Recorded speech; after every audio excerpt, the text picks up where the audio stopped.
Excellencies, Namaskar. I welcome you to the Voice of Global South Summit.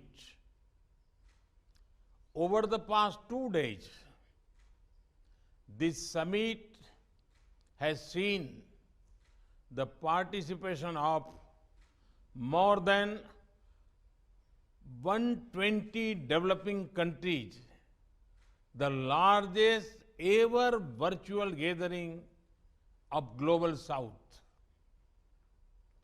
I am privileged to have your company in this concluding session. Excellencies, the last 3 years have been difficult, especially for us, developing nations. The challenges of the COVID pandemic, rising prices of fuel, fertilizer, and food grains, and increasing geopolitical tensions have impacted our development efforts. However, the start of a new year is a time for fresh hope. So let me first extend my good wishes to all of you for a happy, healthy, peaceful, secure, and successful 2023. Excellencies, we all appreciate the principle of globalization.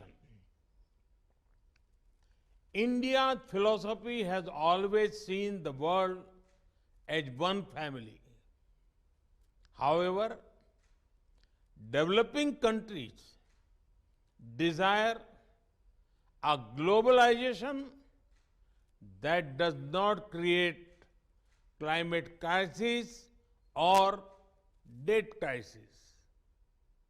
We want a globalization that does not lead to unequal distribution of vaccines or over-concentrated global supply chains. We want a globalization that brings prosperity and well-being to humanity as a whole. In short, we want a human-centric globalization. Excellencies, we developing countries are also concerned about the increasing fragmentation of the international landscape. These geopolitical tensions distracts us from focusing on our development priorities. They cause sharp swings in international prices of food, fuel, fertilizer, and other commodities. To address this geopolitical fragmentation, we urgently need a fundamental reform of the major international organizations, including the United Nations Security Council and the Bretton Woods institutions. These reforms should focus on giving voice to the concerns of the developing world and reflect the realities of the 21st century. India's G20 presidency will attempt to voice the views of Global South on these important issues. Excellencies, in these development partnerships, India's approach has been consultative, outcome-oriented, demand-driven, people-centric, and respectful of the sovereignty of partner countries. I firmly believe that countries of Global South have a lot to learn from each other's development experiences. I am happy to announce that India will establish a Global South Center of Excellence.